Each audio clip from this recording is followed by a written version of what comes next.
ऐसी कोई सिचुएशन थी ट्रेनिंग के बाद, after you were in the special forces, कोई ऐसी सिचुएशन थी where you felt like you grew up even more through that operation? हाँ, हर ऑपरेशन सिखाता है, हर ऑपरेशन आपको मैच्योर करता है। जहाँ पे भी आप अपने सामने जीवन और मरण देख रहे हैं, आपके लड़कों की गोली लग रही है, आपके लड़के गिर रहे हैं, आप सामने वाला जो आपका अपोनेंट है वो भी लड़ रहा है, वो गिर रहा है, फिर आप मैदान में मेहम देख रहे हो, मेहम या मतलब जो भी कह लो, जो अल्टीमेटली लड़ाई का जो रिजल्ट होता है कि डेड बॉडीज़ पड़ी हैं और घायल हैं लोग। तो हर एक वो क्षण, हर एक वो स्किरमिश कह लो, हर एक वो एनकाउंटर कह लो, आपको मैच्योर करता है और आप बहुत सीखते हो। जो आप मेरे ख्याल से 20 साल में नहीं सीखोगे, आप वहाँ पे 20 मिनट के कॉम्बैट में आप सीख जाते हो। कुछ रिसेंटली एक ऐसा हुआ, मैं यूनिट्स के नाम नहीं लूँगा, तो एक को गोली लगी, लड़के को, वो गिर गया, उसको उठाने के लिए दूसरा उसी वक्त पहुँच गया, उसको गोली लगी, वो ख़त्म हो गया, उसको उठाने के लिए तीसरा पहुँच गया। हालांकि जहाँ से गोली आ रही थी उधर भी फायर चल रहा था, लेकिन एक के बाद एक गिरते रहे और जाते रहे कि मेरे को निकाल के लाना है। उसको पता है कि वहाँ मर रहे हैं, वो बस उसको ये है कि मेरा साथी मर रहा है, एंड वो अपनी जान की परवाह नहीं कर रहा, अपनी जान दांव पे लगा रहा है। ऐसा कहाँ एग्जाम्पल मिलेगा सिर्फ फौज में। और वो कोई एक्सटर्नल एनर्जी नहीं है, वो इंटरनल मेरा, क्योंकि हम साथ में हैं तो मेरा इतना ज़्यादा प्रगाढ़ संबंध है अपने बड़ी से, अपने अफसर से, कि मैं सोचूंगा नहीं, वो मेरे मसल मेमोरी में है, जान को दांव पे लगाना दूसरे के लिए। और मुझे ऐसा नहीं लग रहा कि मैं दूसरे के लिए जान को दांव पे लगा रहा हूँ, ये मेरा काम है, मतलब ये अंदर से है मेरा, ये मेरी मसल मेमोरी में है। Love for you to share an example, sir, of a combat situation where you were tested. जहाँ you know any example from your whole career. ये ऑपरेशन लोकटक विजय, इसका मतलब वैसे काफ़ी है इसका। तो इसमें एक फ्लोटिंग आइलैंड पे कैंप था, और उस कैंप का हमें एक मणिपुर में पुलिस कमांडोज हैं वहाँ पे, तो वो एक किसी को लेके आए कि इसके ब्रदर को जान से मारने की धमकी मिली है इस ग्रुप से। तो हमने उसको कल्टीवेट किया और हमने पूछा कि भाई कहाँ पे कैंप है, फिर उसको भेजा, वो उसने पता लगाया और हमको वो चीज़ जगह दूर से दिखाई कि सर वहाँ पे है कहीं पे। फिर हमने सर्वेलेंस करी, स्पॉटर स्कोप लगाए, 7 किलोमीटर्स के ऊपर वो कैंप हमें दिखाई दिया। फिर हमने और अच्छे इक्विपमेंट जो नाइट सर्वेलेंस कर सकते हैं वो इक्विपमेंट लगाए, इक्विपमेंट का नाम नहीं लूँगा, और उससे हमको रात में भी उनकी एक्टिविटी दिखाई दी। फिर हमने ट्रेनिंग करी कि इसको जाएंगे कैसे वहाँ पे। तो पहले हमने शुरू किया कि हम तैर के जाएंगे, तो that distance was around 6 kilometres, 6 थोड़ा ज़्यादा ही था। तो एज टीम कमांडर की तैर के जाएंगे, तो हम हथियार सामान लेके, एक नहर थी उसमें हम तैरा करते थे रात में 11:30 बजे से लेके सुबह 3:30 बजे तक, क्योंकि फिशिंग एक्टिविटी उस लेक के अंदर रात को 10 साढ़े 10 बजे तक चलती थी और सुबह फिर 4 बजे शुरू हो जाती थी। तो सरप्राइज मेंटेन करने के लिए हमने 11:30 बजे से लेकर 3:30 बजे तक हम ट्रेनिंग करते थे, स्विमिंग करते थे। अब उसमें क्या हुआ कि हमारे 5-5, 6-6 किलो वजन कम हो गए, 3-3, 4-4 किलोमीटर हम तैर रहे थे, लेकिन फिर भी मतलब टारगेट तक पहुंचना है, क्योंकि टारगेट 6 किलोमीटर था। एंड उसके लड़के ICU में एडमिट हो गए because of the stress. Training का इतना स्ट्रेस हुआ कि ICU में वजन कम हो गया, और कंटिन्यूस आप पानी में हो तो ये अपर रेस्पिरेटरी ट्रैक इन्फेक्शन और इवन डिहाइड्रेशन ये हुआ, और लड़के एडमिट हुए। तो फिर मेरे पास मेरे लड़के आए जो डाइवर्स थे कि सर ऐसे हम पहुंच तो शायद जाएं, लेकिन लड़ने की ताकत कहाँ बचेगी।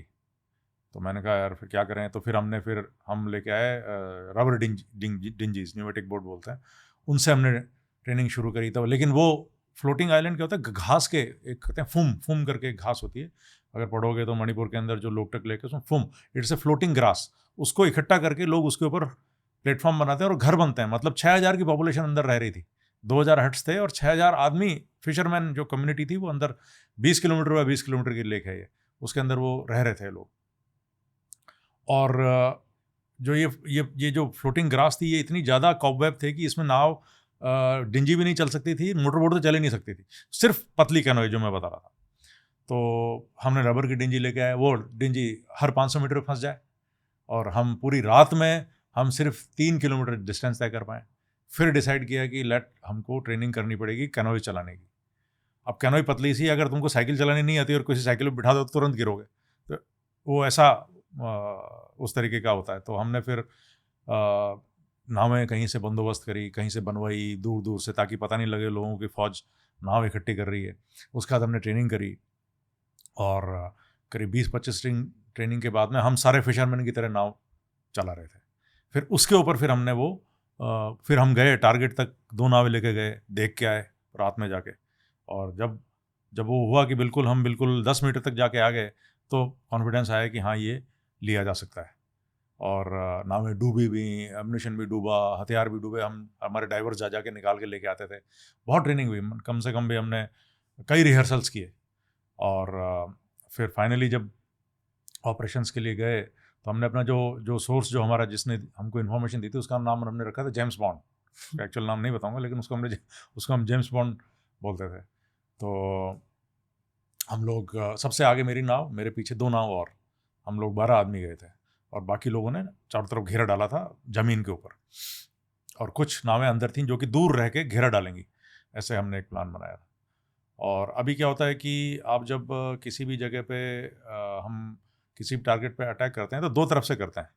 एक 90 डिग्री का एंगल बनता है, ताकि ये गोली ऐसे जाए और इधर की गोली इस तरफ जाए, आपस में क्रॉस फायर नहीं हो। समझ रहे हो? लेकिन ये ऐसा था कि आपको ये 90 डिग्री जो आइडियल जो किताबों वाला है, वो तो है ही नहीं। इसमें परफोर्स ऐसा होना पड़ रहा था कि चारों तरफ से घेरना पड़ रहा था। तो अगेन ये था कि भाई टारगेट पे ही गोली मारना, ऊपर बैरल नहीं होनी चाहिए, एक दूसरे को मारोगे।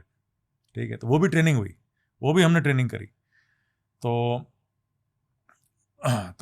Recce, rehearsal, training, firing continuous, मतलब इतनी ज़्यादा हमने करी कि जब अभी फाइनल ऑपरेशन की बताता हूँ, तो 3 नावों में हम लोग, जो मेन पार्टी थी, वो रवाना हुई। और तो अच्छा, कि ये जो फ्लोटिंग जो घास है, ये हवा से शिफ्ट होती रहती है। तो हम लोग रोज़, एक आइलैंड था करांग, जो कि सॉलिड आइलैंड था, वहाँ से हम लोग सर्विलेंस कर रहे थे। और हमें लास्ट हमने जो देखा कि जो एक घास का बड़ा एक आइलैंड जो है, वो टारगेट के सामने है। तो हमने डिसाइड किया कि इस पे चढ़ेंगे और यहाँ से हम फायर करेंगे, यहाँ तक पहुँचना है। अब आगे क्या होगा, वो कितने सजग हैं, उस पर डिपेंड करेगा, लेकिन हमें यहाँ तक पहुँचना है। अब अगले दिन जब हम फाइनली गए, तो नाव जा रही है, सडनली हमने करीब 5.1 किलोमीटर, 5.2 किलोमीटर बोट चला के पहुँचे। हमने कहा अभी वो आइलैंड आ जाएगा और उसके आगे टारगेट है। अब वहाँ पहुँचे तो बिल्कुल क्लियर वाटर, और सामने टारगेट दिखाई दे रहा है और कुछ नहीं बीच में। और तो मैं थोड़ा सा लॉस हो गया, मैंने कहा आप क्या करें। लेकिन हाँ, हमने ट्रेनिंग की थी कि अगर मान लो ऐसा होता है तो हम पानी में उतर जाएंगे, बोट्स को उल्टा कर देंगे और फिर हम यहाँ से फायर करेंगे। बट वो बहुत इनएक्यूरेट फायर होता है। आप हिल रहे हो, आपकी टांगें हिल रही हैं, गोली चलाने के लिए बिल्कुल सांस भी रोकनी पड़ती है, तब आपका फायर की एक्यूरेसी जाती है। और यहाँ पे तो आपके पाँव हिल रहे हैं, बोट हिल रही है, पानी हिल रहा है, तो एक परेशानी होगी। मैंने कहा ये तो बड़ा कैसे होगा ये। But as luck would have it कि मैंने कहा एक मिनट रुको जरा, मेरे को ऊपर चढ़ने। तो मैं प्लेटफॉर्म पे चढ़ा। अब प्लेटफॉर्म पे चढ़ा तो जाने क्या हुआ, वो बोट डगमगाई और बोट में पानी भर गया, नीचे की चली गई पानी में। खैर हमको ट्रेनिंग थी, मतलब ये तो रोज़ हो रहा था। तो फिर बोट को निकाला, पानी वानी निकाला, वापस हम बोट में चढ़ गए। और फिर मैंने कहा चलो अब आगे जाके सबको पास कर दिया कि बोट को पलटानी है और हमको पानी में जाना है। पर जैसे हमने आगे शुरू किया जाना, तो पीछे से मेरे को ठंड लगनी शुरू हुई। तो मेरे को रियलाइज़ हुआ कि जो हवा है वो हमारी डायरेक्शन से टारगेट के डायरेक्शन में जा रही है, और जो हम रोइंग कर रहे हैं बोट की, तो पानी में चप्पू डालने की आवाज़ होती है। मैंने कहा तो थोड़ी देर में सेंट्री को सुनाई पड़ने लग जाएगी। तो मैंने रोका, मैंने कहा ये तो नहीं है भाई, तो फायर आएगा। जेम्स बॉन्ड मेरे आगे बैठा हुआ था, मैंने उसको ऐसे चप्पू मारा, उसको ऐसे करता। मैंने कहा वापस। तो मेरे को कहता है, अरे टारगेट तो उधर है। मैंने कहा ना वापस चल। फिर हमने बोट्स घुमाई और हम वापस, जो फूम थी जिसमें से हम निकल के आ रहे थे, वापस उस घास में घुस गए। फिर मैंने कहा कि हवा जो है इधर से मेरे को ऐसे लेके आओ, मेरे को तू अभी हम जा रहे हैं वेस्ट से ईस्ट से लेके आ, ठीक है। उसमें तो टाइम लगेगा। मैं कहा जो भी है टाइम लगेगा, इधर से नहीं जाएंगे। फिर हमने घुमाई बोट्स, 1.5-2 घंटे और लगे हमें घुमा के। हम जिस अपोजिट ऑफ विंड डायरेक्शन हम आए, और as luck would have it वो जो घास का जो आइलैंड था वो उस तरफ जाके इकट्ठा हो रखा था। तो वहाँ पे हमारे प्लेटफॉर्म्स बन गए, हमने बोट ली, टारगेट उस पर घास के प्लेटफॉर्म पे चढ़ाई, फर्म प्लेटफॉर्म बनाया, and then we surrounded the target and we opened up at the given time जो भी हमने डिसाइड किया था। Numbers याद है रफली? क्या चीज़? How many number of terrorists was? उसमें उस दिन 11 थे। Okay. हाँ, हमने 9 अकाउंट फॉर किए, 2 बच गए। एक तो लेडी थी जिसका जिसको ले आए हम, और एक को लगी थी गोलियां, वो इंजर हो गया था, उसको बाद में पुलिस ने पकड़ लिया, and they are now living normal life, या they realise their whatever and they okay. Insurgency वहाँ पे they are ultimately our own countryman, you know. वही लोग हमारे पास भी हैं। हमारी 21 पैरा एसएफ जो है वो ईस्टर्न स्टेट क्लास है। तो जो आप वहाँ ईस्टर्न स्टेट, वहाँ पे इंसर्जेंसी वेरी अनफॉर्चुनेट है कि आप अपने ही लोगों के खिलाफ लड़ रहे हो। वो सबसे, तो उस ऑपरेशन को करके मेरे को खुशी नहीं हुई, दुखी हुआ, बट अब ये है तो ये है, अपने देश के खिलाफ हथियार उठा लिया तो उसका खामियाजा भुगतना पड़ेगा। बट जब आप ऐसे चीज़ों में आप देखते हो तो वो तो ये लगता है कि अरे ये तो मतलब हमारे ही लोग हैं, हमारे ही लोग हैं, तो कोई खुशी प्रसन्नता नहीं होती है। Combat on that day. अच्छा हाँ, तो फिर तो फाइनली हम लोग, सेंट्री बिल्कुल ऊपर था, करीब हम सेंट्री हमसे 15 मीटर पे ही था, मचान बनी हुई थी। तो मैं और मेरा बड़ी थे, हम तैर के एक जो फ्लोटिंग घास का उस पर चढ़ गए, और 2 हट्स जिनमें हम रोज़ देख रहे थे टेररिस्ट, वो बिल्कुल हमारे बिल्कुल 2 मीटर पे बिल्कुल नज़दीक। तो हम पहले तो कान लगा के सुनते रहे कि इसमें कोई हरकत तो नहीं है। धीरे धीरे क्रॉल करके गए, उसमें कोई हरकत नहीं थी कि साहब इसमें कोई नहीं है, मेरा बड़ी था, उसने बताया। तो उसके बाद में अब अगेन लॉस के, अभी तो सेंट्री ऊपर बैठा हुआ है, अगर हमने नाव लाया यहाँ पे तो ये तो पता लग जाएगा इसको। तो हम धीरे धीरे फील्ड ऑफ फायर क्लियर करने लग गए, ठीक है, तो घास तोड़ के, and as like would have it 3:30 पौने 4 के आसपास वो सेंट्री मचान से उतर गया नीचे। अच्छा, हमारी सर्विलेंस चल रही थी नाइट, हमारे पास में एक आला था जो कि रात में देखता था। तो उन्होंने मेरे को रेडियो से बोला कि साहब ये बाहर निकल रहे हैं अभी, वो हट नंबर 1, 2, 3 से ये लोग बाहर आ रहे हैं। तो वो समय था मॉर्निंग एवोल्यूशन का, सभी का, इनका। तो मैंने कहा नाउ इज़ द टाइम। जैसे ही सेंट्री नीचे उतरा, as God was helping us, हमने फटाफट नावें जो हैं वो फ्लोटिंग आइलैंड के ऊपर, जो घास का हमें जो घास बह रही थी उसके ऊपर हमने नावें चढ़ाई, प्लेटफॉर्म बनाए, प्लेटफॉर्म पे खड़े हुए, और टारगेट वाज क्लियर विजिबल। उसके बाद मैंने हर एक से चेक किया कि तुम क्या देख रहे हो, कंफर्म करो तुम्हारे सामने कौन सी हट दिखाई दे रही, जो कि हम रिहर्सल कर रहे थे। कुछ थोड़ा बहुत दाने बाएं हुआ कि एक जो पार्टी थी, क्योंकि आप कहीं और से, आपको एक वो पैरालैक्स करीब एक होता है, आप कहीं और से देख रहे हो तो आपका परसेप्शन अलग है, लेकिन उसी चीज़ को आप ग्राउंड पे जाके सामने देखोगे तो आपका परसेप्शन अलग हो जाता है, आपको वो अलग लगती है। तो ऐसा भी हुआ कि मुझे चेंज करना पड़ा कि नहीं, तुम्हारा टारगेट वो नहीं है, उसके 5 मीटर दाहिनी तरफ वो तुम्हारा टारगेट है। अगर मान लो मैं अलाउ करता कि वो 5 मीटर जो बाईं तरफ देख रहे थे उसमें सिविलियंस थे, तो मैंने कंफर्म किया कि हाँ मुझे बताओ, डिस्क्राइब करो कौन सी हट देख रहे हो। तो उन्होंने डिस्क्राइब किया, तो मैंने कहा नहीं वो नहीं है, ये वाला है। उसके बाद में 2-3 बार चेक करके कि हर एक आदमी वही देख रहा है जो मैं देख रहा हूँ, उसके बाद में then I said okay, action station engage. So we engaged, and we maintained the surprise.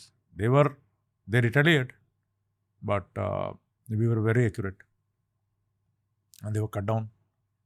And then we went in, and injured था वो lady was injured, उसको IV लगाया, डेक्सा लगाया, और खून रोक के उसको evacuate किया, hospitalize किया, और जो चले गए वो तो चले ही गए। फिर we mopped up the target और came back. This person who was injured, he swam across, उसके 6-7 गोली लगी थी, एंड वो घास पकड़ के लटक गया, नीचे कूद गया और पानी में लटक गया। बाद में मैंने बात करी उससे, मैंने कहा भाई तू क्या, मैंने कहा पहले तो भाई गजब, 7 गोली लेके अगर तू जिंदा रह गया और तू बाहर आ गया, तो आई अप्रिशिएट योर बड़ी जीजी विशा जो बोलते हैं, जीने की इच्छा। और तो कहता सर मैं तो कूदा पानी में और मैं तो घास पकड़ के लटक गया, और जब आप लोग निकले फिर मैं बाहर निकला, फिर मैंने अपने आप को घसीटते हुए फिर ये कोई मेरे को नाव वाला मिल गया, फिशरमैन, उसको रिक्वेस्ट करी, वो मेरे को लेके गया, फिर किसी क्लिनिक वाले से फर्स्ट एड कराई, और फिर वो अपने घर पे था, मतलब he was again in a bad shape. Good that he was caught. I think उसका पाँव एम्प्यूट हुआ, तो बट ही सर्वाइव्ड. सो ये ऑपरेशन हुआ था, तो उसमें and we recovered large around 12-13 करीब हथियार मिले थे, 3000 more than 3000 rounds, weapons of all sorts, AK-47, M16, Lethord gun, RPD, 60 mm mortar, RPG, everything was there. So, and fire lasted only 4 minutes. So that was the training, and surety in the heart of boys ki we are going to prevail.